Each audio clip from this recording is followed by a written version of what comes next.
Hello student, स्वागत है आपका हमारे यूट्यूब चैनल मैथ इंडियंस में। कक्षा 11 गणित में इस समय हम लोग नवा चैप्टर पढ़ रहे हैं, अनुक्रम तथा श्रेणी। भाई जिसके अंतर्गत हम एक श्रेणी समांतर श्रेणी को खत्म कर चुके हैं, ठीक है। और भाई उस पर बेस्ड जो एक्सरसाइज थी 9.2 उसे भी हम पूरा पढ़ा चुके हैं। तो अभी हम दूसरी श्रेणी पढ़ने जा रहे हैं, गुणोत्तर श्रेणी, ठीक है, जिसका परिचय भी हम पिछले वीडियो में आपको पढ़ा चुके हैं। तो भाई इस वाले वीडियो में हम क्या पढ़ने वाले हैं, जीपी पर बेस्ड जो हमारी एक्सरसाइज है 9.3 उसे हम पढ़ने जा रहे हैं, ठीक है।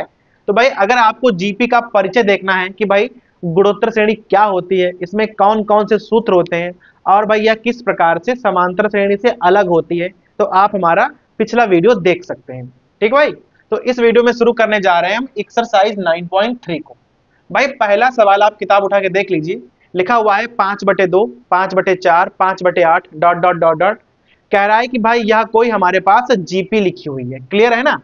अब भाई देख लो ये जीपी है भी या नहीं है। देखो ऊपर वाला पद तो समान है, यहाँ है 2, 4, 8। देख लो समान संख्या से गुणा करी गई है, भाई 2 से गुणा करो, 2 से गुणा करो, इस प्रकार से जब गुणा करी जाती है ना तो उसे हम कहते हैं जीपी है ये। तो पहले यहाँ नोट कर लो कि हमें क्या क्या जानकारी पता है। जैसे हमें यहाँ पहला पद मालूम है, ए बराबर कितना हो जाएगा 5/2। फिर हमें भाई दूसरी चीज मालूम है कि सार्वनुपात क्या है। अब सार्वनुपात अगर आपको निकालना है तो क्या करना पड़ेगा, किसी भी पद को लिखो और उसको भाग कर दो उसके पहले वाले पद से, इस प्रकार से आप भाग कर दीजिए।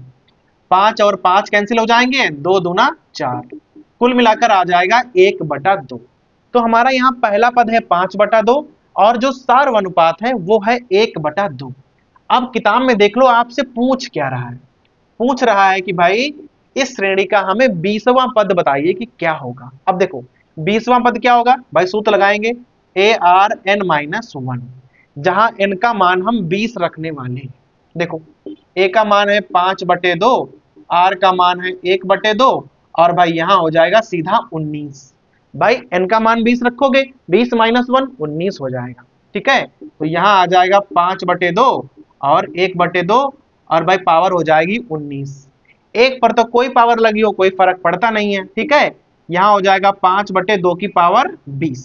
भाई एक पावर यहाँ है, 19 पावर यहाँ है, तो जोड़ दोगे ना तो क्या हो जाएगा 5/2 की पावर 20। ये हो जाएगा हमारा इस श्रेणी का 20वां पद।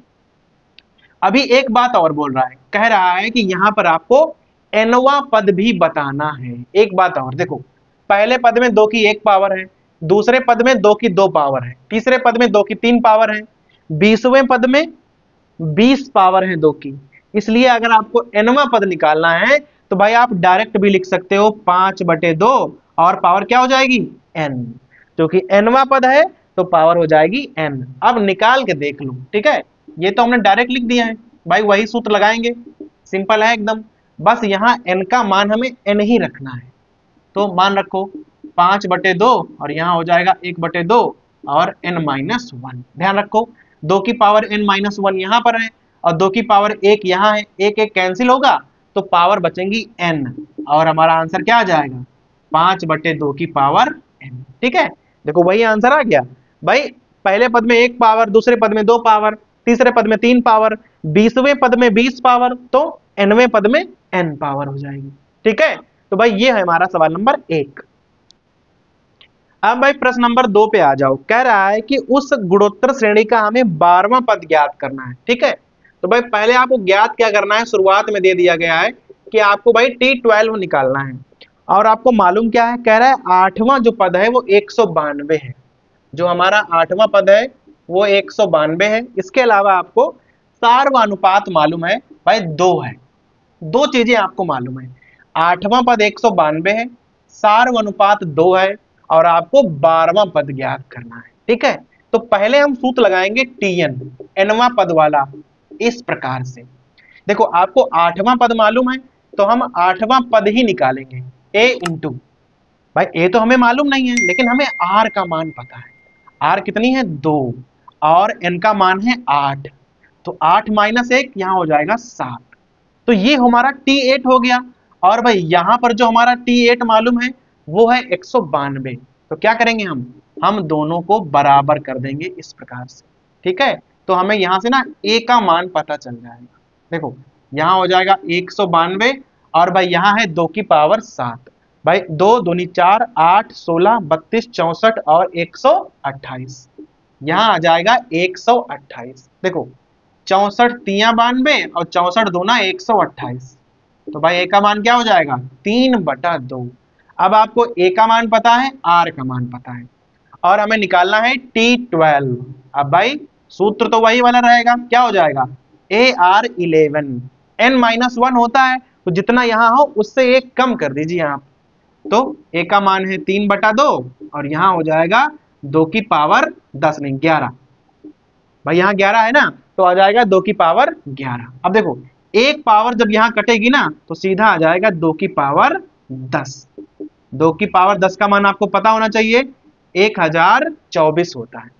3 से गुणा करना है तो भाई आप सीधा गुणा कर सकते हो, 24 तिया 72 होता है, तो आ जाएगा 3072। तो भाई जो 3072 है वह हमारा 12वां पद हो जाएगा। ठीक है, तो भाई समझ में आ गया, ये है हमारा सवाल नंबर 2। अब भाई चलते हैं सीधा सवाल नंबर 3 की तरफ। कह रहा है कि किसी जीपी का 5वां, 8वां और 11वां पद। भाई आपको इसका 5वां पद मालूम है, ध्यान देना, आपको पता है T5 P के बराबर है। फिर कह रहा है 8वां पद T8 जो है वो Q के बराबर है। फिर कह रहा है जो 11वां पद है वो S के बराबर है। जो हमारा 11वां पद है वो S के बराबर है, ध्यान रखना। P, Q और S तीन हमें मालूम है, ये 5वां पद है, ये 8वां पद है, ये 11वां पद है। और भाई हमें प्रूव करना है कि Q स्क्वायर बराबर PS लाना है। Q स्क्वायर बराबर PS, ये हमें प्रूव करके दिखाना है। देखना बड़ा ही सिंपल रहेगा, सूत्र आप लगाओगे Tn वाला, ARn-1। अब देखना T5 के लिए पहले आप सूत्र का प्रयोग करो तो हो जाएगा AR की पावर 4, एक कम करके पावर लगानी होती है। T8 के लिए लगाओ तो यहां हो जाएगा AR की पावर 7। अब इसी प्रकार आप T11 के लिए अगर लगाओगे तो आ जाएगा AR की पावर 10। तीनों के मान आपने निकाल लिए, अभी आपको मान रखने हैं यहां पर। तो पहले तो आप Q स्क्वायर का मान रखो, तो भाई Q का मान ये वाला होगा ना, तो क्या हो जाएगा, मान हो जाएगा AR7 और भाई इसका आप स्क्वायर कर दो। P ये है और S वाला ये है, गुणा करनी है तो यहां हो जाएगा AR की पावर 4 और यहां AR10। इसका भाई स्क्वायर करना है तो यहां हो जाएगा A स्क्वायर और R की पावर 14। भाई यहाँ पावर दुगनी हो जाएगी ना, ऊपर 2 पावर लगी हुई है। यहाँ पर A इंटू A, यहाँ हो जाएगा A स्क्वायर और R की पावर 4 यहाँ 10 यहाँ 14 आ जाएगा। और भाई देख लो दोनों ही पक्ष एकदम बराबर हैं। तो अगर T5 का मान P है, T8 का मान Q है और T11 का मान S है, तो Q स्क्वायर बराबर PS हमने यहाँ प्रूव कर दिया है। तो भाई ये हो गया हमारा सवाल नंबर 3।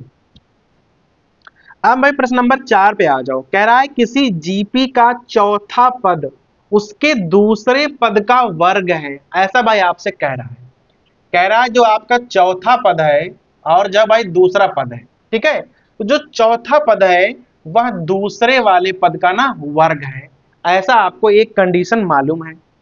और उसके अलावा आपको प्रथम पद भी मालूम है। प्रथम पद कितना है भाई, a बराबर सीधा दिया हुआ है -3 है। ये आपको ना 2 कंडीशन मालूम है और उसके आधार पे आपको बताना है कि 7वां पद क्या होगा। सिंपल है एकदम। पहले आपको यहां मान रखना पड़ेगा, वही Tn वाला हम फार्मूला लगाएंगे। अगर आपको T4 लगाना हो तो यहाँ क्या लिखोगे, AR की पावर 3। अगर आपको T2 निकालना हो तो क्या लिखोगे, A इंटू R। भाई एक कम पावर आप लगाया करो, लेकिन यहाँ पे वर्ग लिखा हुआ है तो आप ऐसे वर्ग कर दो। ठीक है, तो यहाँ हो जाएगा AR क्यूब और यहाँ हो जाएगा A स्क्वायर R स्क्वायर। एक A और एक A कैंसिल हो जाएगा, R स्क्वायर से ये वाली पावर कैंसिल हो जाएगी। देखो बचा क्या, यहाँ बचा है R और यहाँ पर क्या बचेगा, यहाँ बचा है A, अर्थात R और A दोनों बराबर बराबर हैं। अब कह रहा है कि आपको 7वां पद निकालना है, T7, इसका मान होगा AR6। ठीक है, अब देख लो भाई A का मान कितना है, -3 और R का मान कितना है, -3, दोनों बराबर हैं। यहाँ 6 पावर हो जाएंगी तो कुल मिलाकर पावर हो जाएंगे हमारे पास 7। अब चाहो तो भाई इसे आप हल कर लो और चाहो तो ऐसे ही लिख के छोड़ दो। तो भाई ये हो जाएगा हमारा सवाल नंबर 4, जिसमें आपसे पूछ रहा था कि 7वां पद निकालना है कोई जीपी का, और भाई हमारे पास 2 कंडीशन थी कि जो चौथा पद है वो दूसरे वाले पद का वर्ग होगा, ऐसा वो कह रहा था। ठीक है, उसके अलावा हम चलते हैं सवाल नंबर 5 पर। भाई 5 में क्या है, आपके पास 3 सवाल हैं मेनली, एबीसी करके है। तो पहले हम ए वाला लिखने जा रहे हैं। देखो कह रहा है 2 अंडर रूट 2, फिर यहाँ 4 डॉट डॉट डॉट डॉट, आगे लिखा है 128।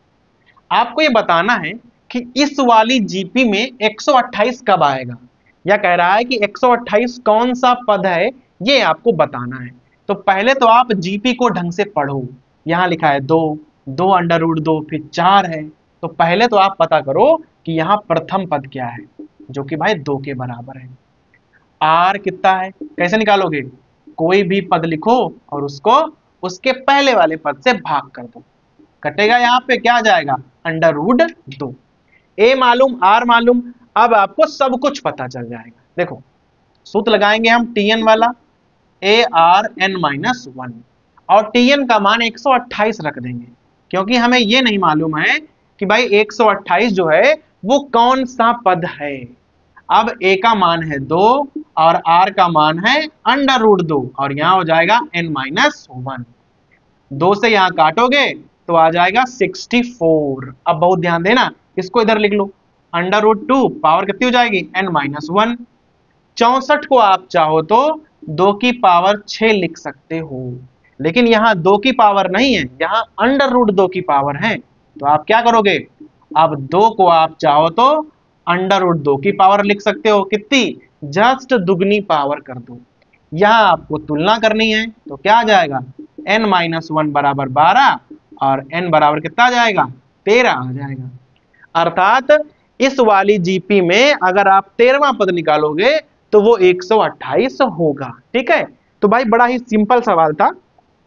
जो हमारा बी वाला सवाल है वो भी एकदम सेम है। देखो वहां पे क्या कह रहा है, वहां पे उसने कहा है कि अंडर रूट 3 है, फिर 3 है, फिर है 3 under root 3 dot dot dot dot, और कह रहा है कि बताओ भाई 729 कौन सा पद होगा। देखो जो पहला पद है वो अंडर रूट 3 है, तो ए बराबर आप क्या लिखोगे, अंडर रूट 3। अब आर बराबर क्या लिखने वाले हो, 3 बटा अंडर रूट 3। ठीक है भाई, 3 को आप अंडर रूट 3 से भाग करने वाले हो। अब अगर आप 3 को अंडर रूट 3 से भाग करोगे तो आ जाएगा अंडर रूट 3। सिंपल है एकदम। ए का मान मालूम, आर का मान मालूम, एकदम सवाल को ऐसे ही लगाना है और आपको एन का मान निकालना है। तो भाई सवाल एकदम सेम है, तो आप चाहो तो यहां पर स्वयं भी लगा सकते हो। तो ये ए वाला हमने करा दिया। भाई बी वाला आपको ना हमने थोड़ा सा बता दिया है, आपको स्वयं करना है इससे आगे। ठीक है, और जो भी आंसर आएगा आपको भाई कमेंट में हमें बताना है कि आपका यहाँ पर क्या आंसर आया था। तो भाई जो इसका सी वाला सवाल है वो आपको हम बता दे रहे हैं। तो भाई अब प्रश्न नंबर 5 का सी वाला देख लीजिए। अब देखो जीपी क्या है हमारे पास, 1/3, 1/9, 1/27 डॉट डॉट डॉट डॉट। आपको ये बताना है कि भाई ये वाला पद किस नंबर पे आएगा इस जीपी में। तो जो आपको मालूम हो आपको भाई पहले ही नोट करना चाहिए। जैसे आपको ए का मान पता है 1/3 है, आर का मान भी 1/3 होगा, लेकिन भाई आप चाहो तो निकाल लो इस प्रकार से। जैसे 1/9 को आप 1/3 से भाग कर दो, तो यहाँ 3 तिया 9, अर्थात आ जाएगा 1/3। फिर आप फार्मूला लगाओगे टीएन वाला, क्या होता है, ए आर एन माइनस 1, और जो हमारा टीएन है वो हो जाएगा 1/19,683। सिंपल है एकदम। ए का मान आपको रखना है 1/3, तो हमने भाई रख दिया।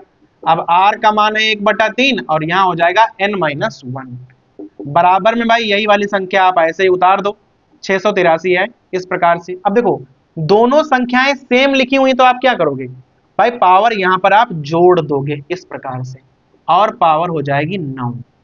अब आपको भाई यहां पर एक काम करना है, क्या करना है, 19,683 के ना इस प्रकार से आए आपको गुणनखंड करने हैं इस प्रकार से।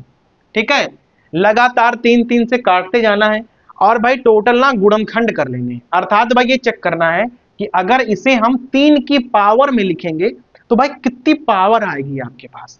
तो जैसे भाई हमने निकाला हुआ है, यहाँ 3 की पावर 9 आएगी। ठीक है, अगर आप 3 की पावर 9 करोगे तो आ जाएगा 19,683।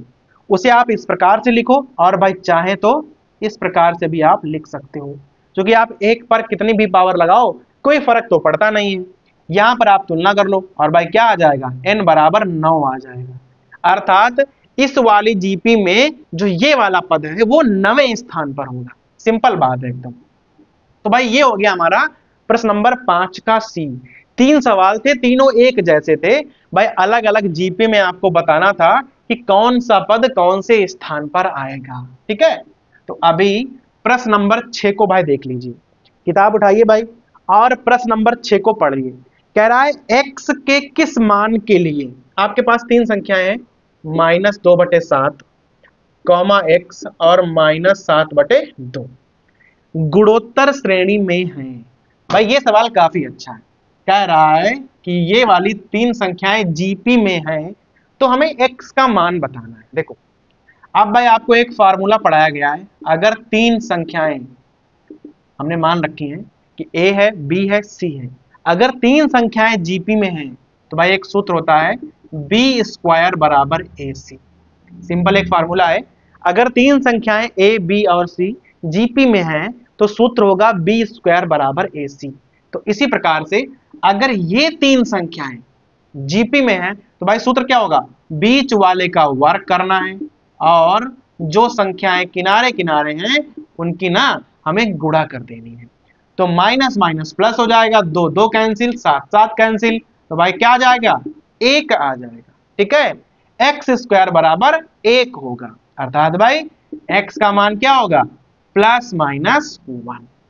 तो भाई अगर ये 3 संख्याएं जीपी में हैं तो x का मान या तो +1 होगा या -1 होगा। तो भाई ये हो गया हमारा प्रश्न नंबर 6। तो भाई इस वाले वीडियो में हम प्रश्न नंबर 6 तक ही हल करवाएंगे। प्रश्न नंबर 1 से लेकर हमने प्रश्न नंबर 6 तक हल किया है। तो भाई जो इसके आगे के सवाल हैं आपको हमारे अगले वीडियोज में मिल जाएंगे। अगर आपको भाई हमारी जीपी पर जो हमने परिचय पढ़ाया था, जहां आपको बताया था कि भाई गुणोत्तर श्रेणी क्या होती है, ठीक है, वो देखना है तो आप हमारा इससे पिछला वाला वीडियो देख सकते हो।